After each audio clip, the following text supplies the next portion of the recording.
ஒரு நாள் அர்ஜுனன் வனப்பகுதி வழியாக சென்று கொண்டிருந்தான். அப்போது ஒரு குரங்கு ராமநாமம் சொல்லி தியானம் செய்து கொண்டிருந்ததை பார்த்தான்.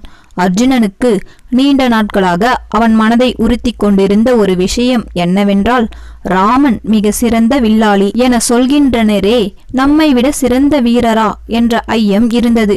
அது மட்டுமல்லாம சிறந்த வில்லாளியாக இருந்தால் அவர் சேதுவுக்கும் இலங்கைக்கும் இடையே வில்லாலேயே பாலம் கட்டியிருக்கலாமே, ஏன் வானரங்களை வைத்து பாலம் கட்ட வேண்டும் என சந்தேகத்துடன் இருந்தான். இந்த சந்தேகத்தை தீர்த்து கொள்ள ஒரு வாய்ப்பு கிடைத்துவிட்டதாக நினைத்து அர்ஜுனன் அந்த வானரத்தின் அருகே சென்று, வானரமே, உன் ராமன் மிக சிறந்த வில்லாளியாயிற்றே, ஆனால் அவர் திறமையில் நம்பிக்கை இல்லையா?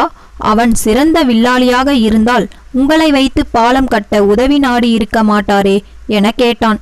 அர்ஜுனனின் அந்த ஆணவ பேச்சை கேட்டதும் தியானம் கலைந்த அனுமன் தன் எதிரே நிற்பது அர்ஜுனன் என்பதை உணர்ந்தான். அவனின் அகந்தையை ஒடுக்க முடிவு செய்தான். அம்பு சரசங்களால் கட்டப்பட்ட சரப்பாலம் என் ஒருவனின் பாரத்தை தாங்க இயலாது, எனில் ஒட்டுமொத்த வானரங்களின் பாரத்தை எப்படி தாங்கும் என கேட்டான். ஏன் தாங்காது? உன்னை மட்டுமல்ல, உன் வானர கூட்டம் அனைத்தும் சென்றாலும் என் பாலம் தாங்கும் வகையில் பாலத்தை கட்டுகிறேன். போட்டிக்கு தயாரா என கேட்டான்.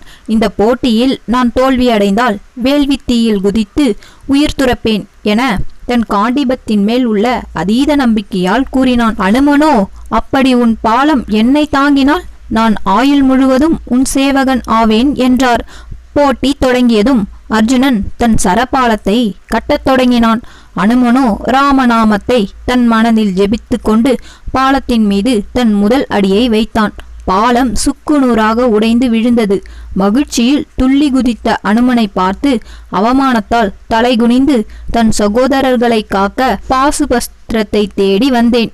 ஆனால் என் ஆணவத்தால் நான் தோற்றுவிட்டேன். கிருஷ்ணா, நீ என்னை மன்னிக்க மாட்டாயா என்றவாறு வேள்வி தீயை வளர்த்து அதில் குதிக்க சென்றான். ஆஞ்சநேயர் எவ்வளவோ தடுத்தும் அர்ஜுனன் கேட்பதாக இல்லை. அப்பொழுது இங்கே நடப்பதென்ன என ஒரு குரல் கேட்டது. ஒரு அந்தணர் அவர்கள் அருகே வந்து, போட்டி பந்தயம் என்றால் அதற்கு சாட்சி இருக்க வேண்டும். இப்பொழுது நீ பாலம் கட்டு பார்க்கலாம் என்றார். சென்ற முறை தோர்த்துவிட்டோம், இந்த முறை விடக்கூடாது என கிருஷ்ணரை நினைத்து கொண்டு தன் சரப்பாலத்தை கட்டினான். சென்ற முறை மிக எளிதாக வென்றுவிட்டோம் என்ற கர்வத்தில் இந்த முறையும் எளிதாக உடைத்து விடலாம் என ராமம் நாமம் சொல்லாமல் பாலத்தின் மீது கால் வைத்தார். பாலமோ உடையவில்லை. பல முறை குதித்தும் பாலம் அசையக்கூடவில்லை.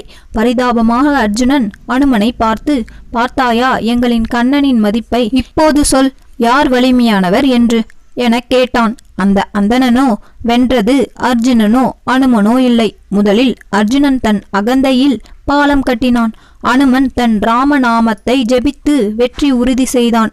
அதன் பின்னர் அர்ஜுனன் கிருஷ்ணரை நினைத்து பாலம் கட்ட அனுமன் கர்வத்தில் ராமநாமம் கூறாமல் பாலத்தை உடைக்க முடியவில்லை.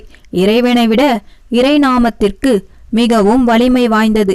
ஒருவன் இறைநாமத்தை மறந்து தலைக்கணத்தோடு இருந்தால் அவன் வெற்றி பெறும் வாய்ப்பு இருந்தும் இறக்க நேரிடும் என அந்த அந்தணன் கூறி கண்ணனின் உருவத்தை காட்டினான். இந்த கதை உங்களுக்கு பிடிச்சிருந்ததுன்னா மறக்காம நம்ம சேனலை சப்ஸ்கிரைப் பண்ணிக்கோங்க. தேங்க்யூ.